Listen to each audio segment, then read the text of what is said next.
오늘은 맥주 감사 주일입니다.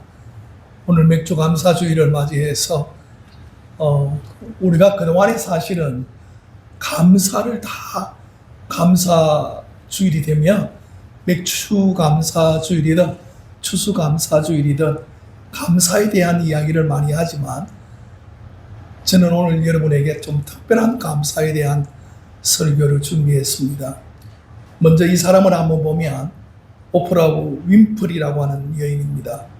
이 여인은 굉장히 지금은 성공했고 토크쇼의 여왕이 되고 여성 전용 케이블 TV의 동업자가 되고 연출가이고 TV 프로그램을 제작하고 출판하고 인터넷 사업을 하는 하포그룹이라는 회장으로까지 돈을 많이 벌었던 여인입니다. 이 여인은 여러분이 언뜻 알다시피 굉장히 불우한 어린 시절을 경험했고 가난한 가정에 있다가 할머니 손에 자라났죠. 삼촌에게 성폭행을 당했고 그 14세에 이 아이가 미혼모가 되고 출산을 했는데 아이는 2주 만에 죽었습니다. 그래서 이 여인이 14세가 충격을 너무 받아서 그때부터 마약에 손을 대었습니다. 이 마약에 손을 대고 이 인생이 망가진 어린 소녀에게 구원의 한 줄기 빛이 비춰졌습니다. 그것은 친할아버지였습니다. 친할아버지가 예수님 믿는 사람인데 이 아이를 붙들고 너에게 예수 그리스도가 필요하다. 너는 예수 그리스도를 붙잡을 때 희망이 있다. 그렇게 가르쳐 주었습니다. 이 아이에게 그 아버지는 할아버지 신앙을 유산으로 이어받아서 아버지도 이 아이를 돕는데 발벗고 나섰습니다. 아버지와 할아버지의 도움으로 이 윈프리는 새로운 삶을 경험합니다. 그리고 예수 그리스도를 만나고 성경을 암송하고 그리고 최초로 흑인으로 앵커로 발탁이 됩니다만 그러나 너무 못한다 그래서 아침 프로로 쫓겨났어요. 그 아침 프로에 잠시 나오는데 오히려 그게 계기가 됐어요. 저녁 메인 뉴스야 힘들잖아요. 그 멘트만 하고 표정 관리도 하고 그러는데 아침 프로는 참 자유롭고 그 자유롭게 하다 보니까 오히려 더 이 여인이 모든 것을 잘하게 되었어요. 이 여인이 성공하게 된 결정적인 게 뭐냐면 저기 나와 있는 감사일기라고 하는 겁니다. 저 감사일기에 이 오프라 윈프리는 하루에 5가지를 기록했습니다.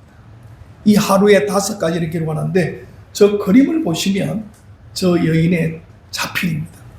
그래서 적어서 이것을 매일매일 하다 보니까 이 여인이 하나님을 더욱 깊이 경험하고 자기의 삶 속에 하나님이 역사하신다는 것을 경험했습니다.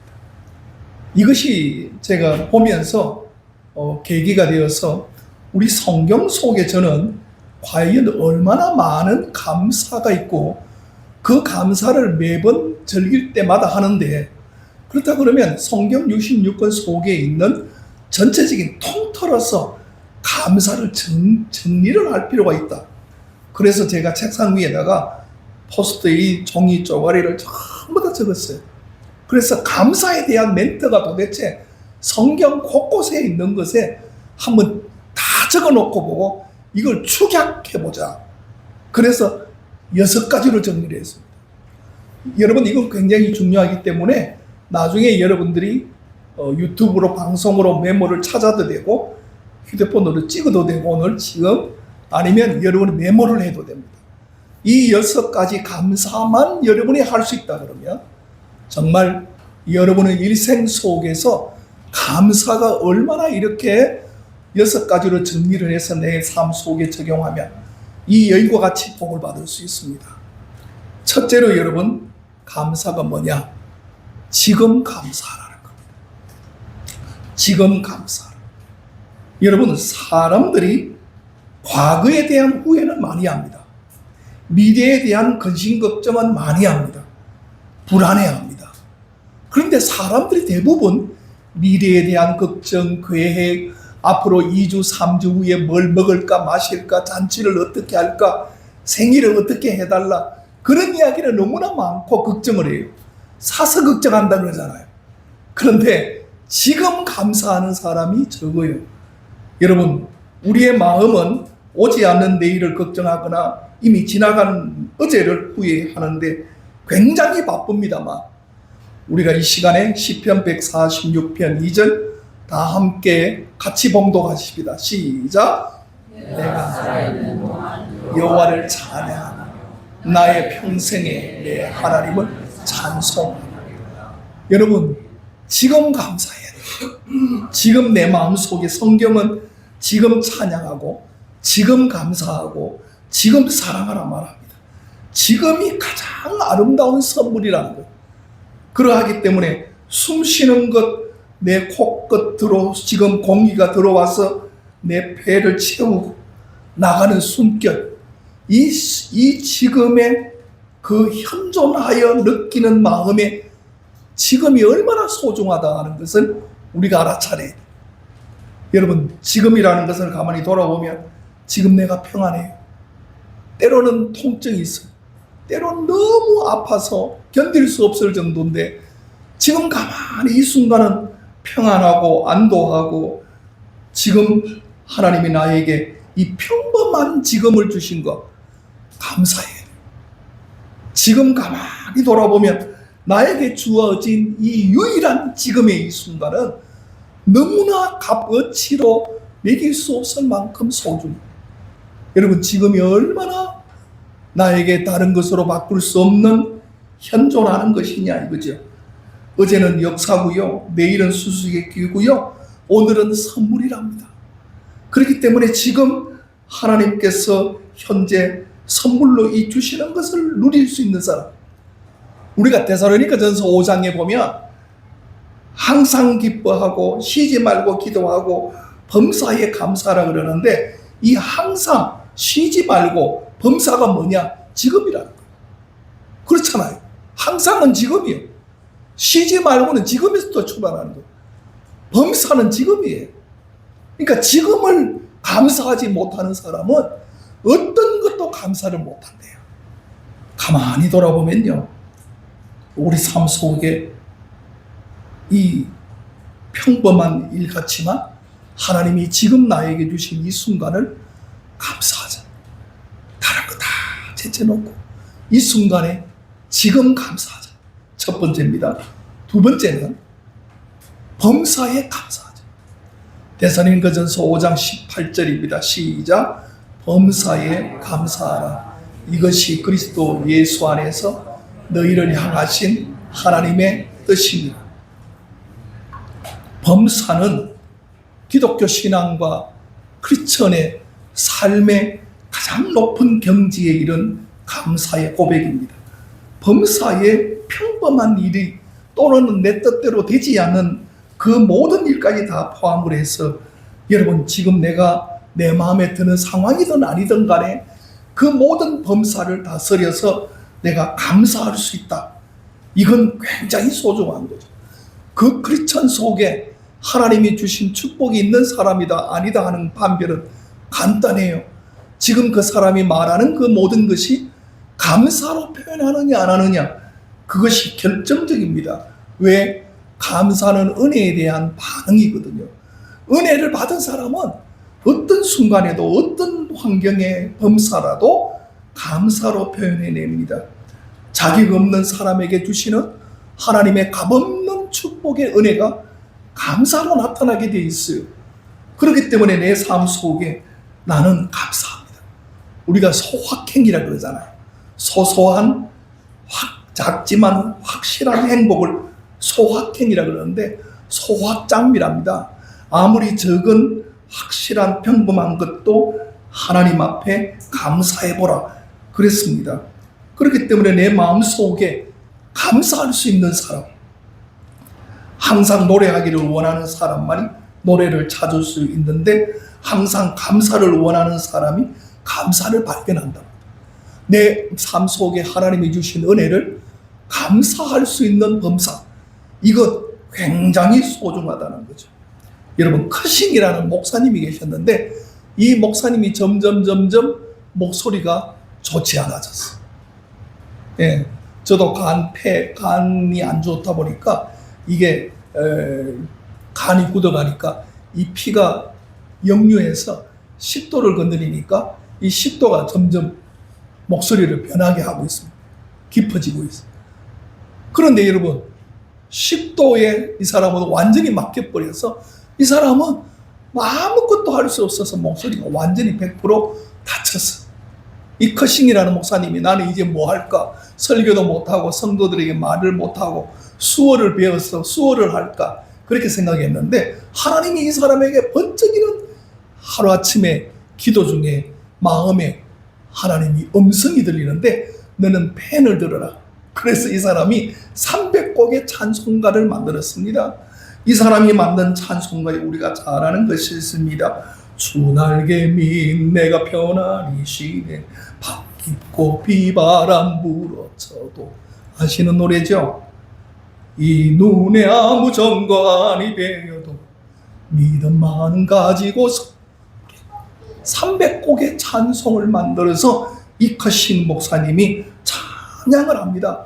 낙심하고 불안해하고 불행하다고 하는 것이 아니라 범사를 다스려 나는 감사하겠다. 아무것도 염려하지 말고 다만 모든 일에 기도와 간구로 그리스도 예수 안에서 감사하라.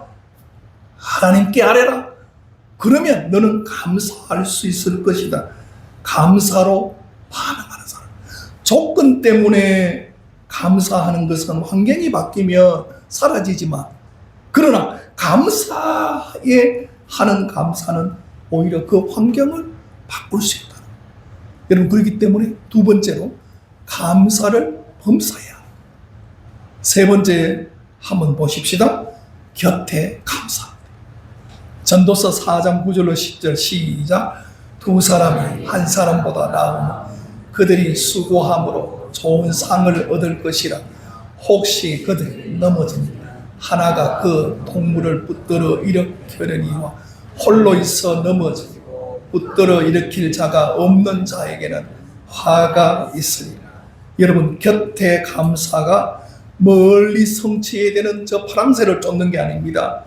지금 내 곁을 채우고 있는 가장 가까운 어찌 보면 당연한 것인데 그 관계에 감사를 할 수 있어야 돼요.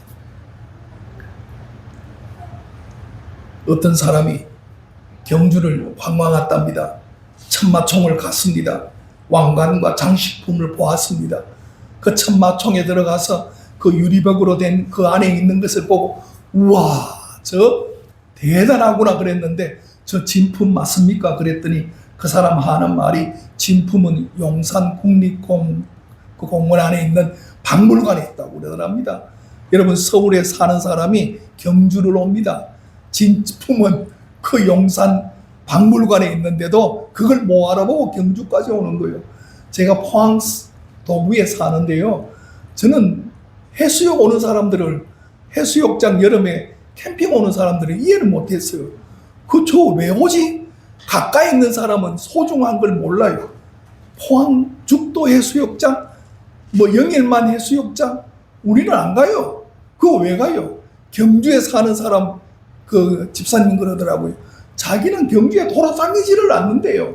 아무리 많아도 가까이 있는 것을 한 번도 소중하다고 생각해 본 적이 없어요. 여러분 가만히 생각해 보면 옆에 성도를 한번 돌아보십시오. 이분을 내가 왜 만난 줄 아세요? 예수님 때문에 만났어요.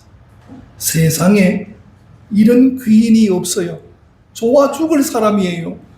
세상에 이렇게 귀한 사람이 내 옆에 앉아있다니. 집에 가서 반려동물을 보십시오. 옆에 가까이 있는 게 이게 뭐라고 나를 귀여워하고 내가 온다고 좋아서 꼬리를 치고 왔다 갔다 발곁에서 세상에 여러분 곁에 있는 걸 소중하게 생각하고 곁에 있는 걸 감사하게 생각하고 곁에 있는 것들을 당연하게 생각하지 말고 하나님 앞에 친구와 가족과 반려동물과 성도들의 삶을 여러분이 감사해 보십시오. 우리는 곁에 있는 관계의 감사를 너무나 소홀히 해요. 나침반은 놓으면 바늘이 북쪽을 향해서 자기장으로 바늘이 뜹니다. 가만히 있질 않아요. 늘 바늘이 떨어요. 그런데 여러분, 그 바늘에 힘이 있어서 북쪽을 가리켜서 자기가 힘으로 떨까요? 나침반은 그렇지 않아요. 나침반은 밖에 자기장으로 외부에 힘을 주니까 그것이 북쪽으로 항상 향하도록 하는 거예요. 여러분, 탕자가 아버지를 따라 멀리 갔는데 거기서 아버지에 돌아올 수 있는 힘이 뭐였어요? 내가 아버지 집에 우리 여러분이 어디 있든 간에 내 삶이 예수님 안에서 산다는 것이 여러분을 돌아서게 하고 자기장이 되어서 여러분이 하나님을 향하도록 감사를 시작하는 거예요. 그렇기 때문에 여러분들이 어디에 있든 내 가까이 있는 것에 대해서 오늘 감사해 보십시오. 사도 바울은 너희가 기뻐하고 기뻐하라. 내가 다시 말하노니 기뻐하라. 그게 감옥 속에 있어요. 감옥 속에서 왜 그렇게 기뻐할 수 있느냐? 내가 아버지 안에 있다는 영적 자기장이 자기를 하나님께로, 예수 그리스도께로 그 바늘이, 얼굴이, 눈이 향하도록 만들었어. 오늘 저와 여러분의 삶 속에 내 영적 자기장이 어디로 향하는가?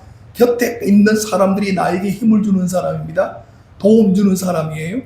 물 한 그릇 들어달라. 힘들고 어려울 때 약 들어달라.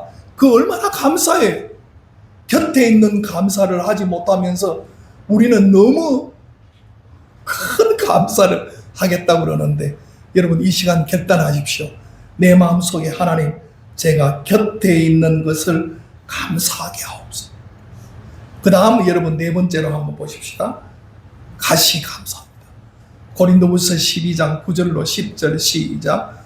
내게 주신 은혜 너게 족하도다.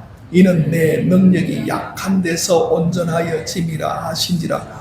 그러므로 내가 그리스도를 위하여 약한 것들과 능력과 궁핍과 핍박과 곤란을 기뻐하노니 이는 내가 약할 그때에 곧 강함이니라.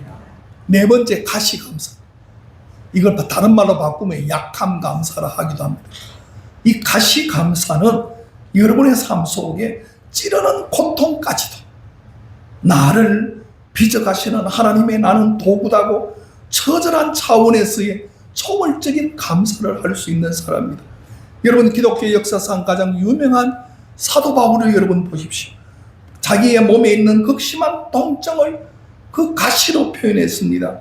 가시를 대하는 사도 바울은 지금 이 고백으로 내 은혜가 너에게 족하다는 말씀 속에 자기는 가시를 품고 살았어요.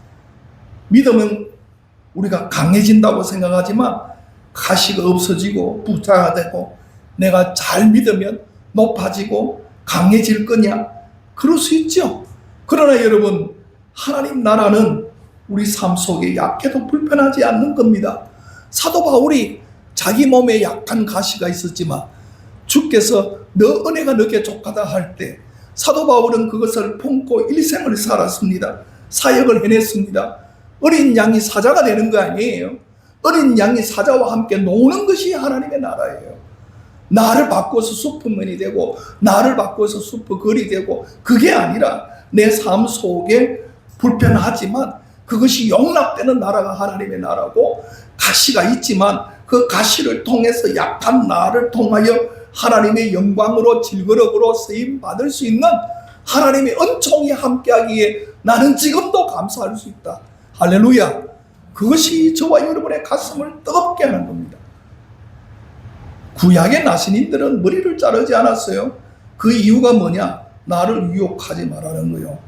조선시대의 남자는 상투를 틀었어요. 꼬마 신랑이 나이가 5살이 되든 10살이 되든 상투를 틀었어요. 결혼한 여자들은 머리에 비녀를 꽂고 머리를 올렸어요. 왜 그럴까요? 나는 이제부터 어른이다.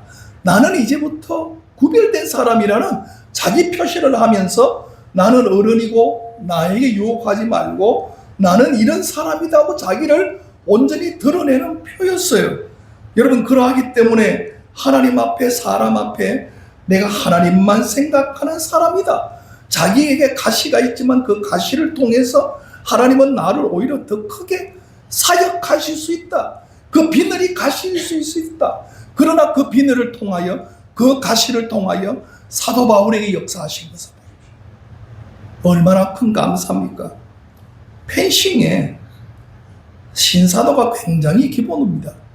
이 펜싱에 그 날카로운 칼이 서로 1대1로 상대를 해서 찌르는데, 찌른 사람이 저 사람에게 찔러졌는지 안 찔러졌는지를 잘 모른답니다. 그렇기 때문에 서로 싸움을 하다가, 펜싱을 하다가 찔렀을 때는 그 찔린 사람이 뭐라고 해야 되느냐 하면 투세라고 해야 됩니다. 찔린 사람. 찔렀다가 아니에요. 찔렸다. 그걸 합니다. 아무리 작게 찔려도 투세해 줍니다. 그러면 상대방이 1점을 얻는 거예요. 그게 펜싱의 신사도입니다. 내 삶 속에 가시가 있지만 나는 하나님 앞에 투세하는 거예요. 하나님, 제가 찔렸습니다. 하나님, 제가 약합니다. 이 약함을 가지고도 사도 바울이 뭐라 그래요? 약할 때 강함이라고 했어요. 하나님 앞에 이것을 없이 해주세요가 아니에요. 찔렸지만, 나는 부족하지만, 나는 죄인이지만, 나는 불쌍히 여김을 받을 존재지만, 자기 고백을 하고 자기 항복이 있을 때 주님이 그 사람에게 역사하셨던 것처럼 늘 삶 속에, 말씀 속에, 신앙 기도할 때, 신앙 고백할 때, 내가 하나님 앞에 그리스도인으로 살아갈 때 나는 투세를 고백해야 하는 사람이에요. 찔렸습니다. 약합니다. 죄인입니다. 부족합니다. 그럴 때 주님이 역사해요. 내가 약할 때 곧 강합니다. 나는 하나님 앞에 그 믿음으로 산다. 약해 보면, 가시가 있어 보면 그 가시는 연약한 인간이 뿐이라는 것을 늘 상기시켜요. 내가 약해져 보면 내 몸에 가시가 찔려본 사람만이 가시가 찔리고 피 흘리고 고통하고 눈물 흘리는 사람을 위로할 수 있어요. 저 사람이 저런 아픔 내가 알지. 내가 피 흘리고 있을 때 공감하고 위로해 줄 수 있는 거, 여러분, 귀합니다. 사람들은 가시가 찔리고 피를 흘리고 약하면 사람들은 불안해하고 낙심하지만, 여러분, 그것이 우리에게 있어서는 강함이 되고 내 가시가 하나님 앞에 감사할 수 있구나. 그 감사를 여러분들이 고백해 보시기를 주의 이름으로 축원합니다. 5번째로 초월 감사. 욥이 하나님 앞에, 이 초월 감사는요, 성경에 4군데밖에 없어요. 저는 이게 대단하다고. 제가 이것 때문에 제일 설교에 시간을 많이 준비하는데 많이 보냈어요. 첫째는 욥의 감사가 있더라고요. 초월이라는 것은 뭐냐? 주시니도 여호와시요 거두시니도 여호와시다. 여호와께서 찬송을 받으시옵소서. 욥기서 1장 21절에 나오더라고요. 여러분, 주시니도 거두시니도 초월할 수 있는 욥의 감사. 이게 초월 감사의 첫 번째 정의이더라고요. 두 번째는 바울의 감사가 있습니다. 살든지 죽든지입니다. 여러분, 사도 바울이 고백합니다. 살든지 죽든지 내 몸에서 그리스도가 존귀되게 하려 하나니, 여러분의 삶 속에 살든지 죽든지로 매달려 보십시오. 감사해 보십시오.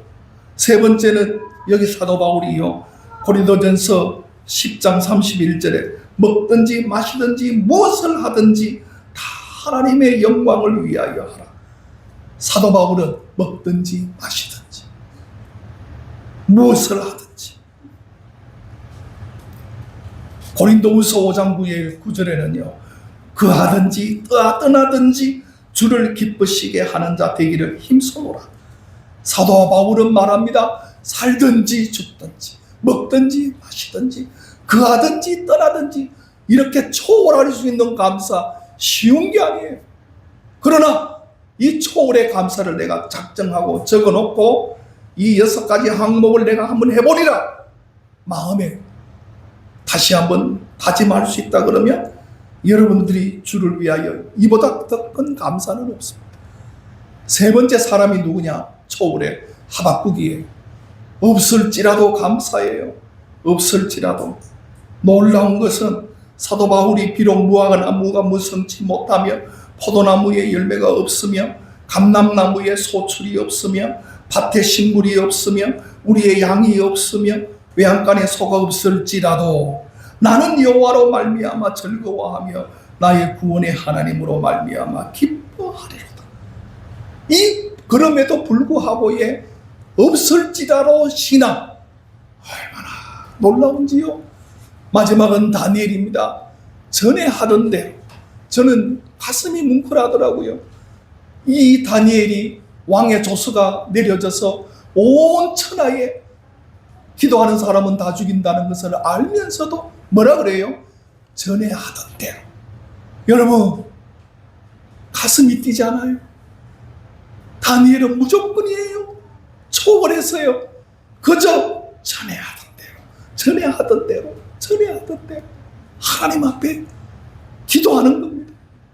이 초월의 감사가 여러분들에게 있어서 여러분들의 삶이 하나님, 제가 하나님 앞에 이 믿음으로 살겠습니다. 저는 조건과 상황을 뛰어넘겠습니다. 평범한 기적을 보겠습니다. 존재 자체에 감사하는 초월의 감사. 여러분들이 다 될 수 있기를 주의 이름으로 축원합니다. 마지막으로 자족 감사예요. 빌립보서 4장 11절부터 한번 해봅시다. 시작. 내가 어떠한 형편에 나는 자족하기를 배웠노니 나는 비천에 처할 줄도 알고 풍부에 처할 줄도 알아. 모든 일 곧 배부름 배고픔과 풍부 궁핍에 처할 줄을 아는 일체의 비결을 배웠노라. 내게 능력 주시는 자 안에서 내가 모든 것을 할 수 있느니라. 디모데전서 6장요. 자족하는 마음이 있으면 경건은 큰 이익이 되느니라. 자족입니다. 이 자족을 바꾸어 말하면 전천후 신앙입니다. 전천후 신앙. 어떤 형편에든지 자족하기를 배웠다. 자족하는 마음이 있으면 다 감사할 수 있어요. 자족의 감사. 얼마나 귀한지 모릅니다. 여러분, 우리에게 어떤 특별한 능력을 달라는 게 아니에요. 하나님 앞에 내가 자족할 수 있는 마음을 하나님이 주신다면, 잠언서 30장인가 거기 아굴의 기도가 나옵니다. 부하게도 가난하게도 말게 해달라. 부에서 하나님이 없다 할까? 가난해서 도둑질해서 하나님을 욕되게 할까? 두렵습니다. 그게 잠언서 30장에 나와요. 그런데 거기에 아굴의 기도의 중요한 주어가 뭐냐? 하나님입니다. 내 삶 속에 자족의 원천이 뭐냐? 하나님이에요. 내가 하나님 안에 있다는 삶이 그것이 강하게 나를 하게 합니다. 저와 여러분이 하나님 앞에 살아갈 때 원한다는 마음은 네페시라 그래서 갈망하지. 자족하지 못하는 사람은요 뭐든지 네페시예요.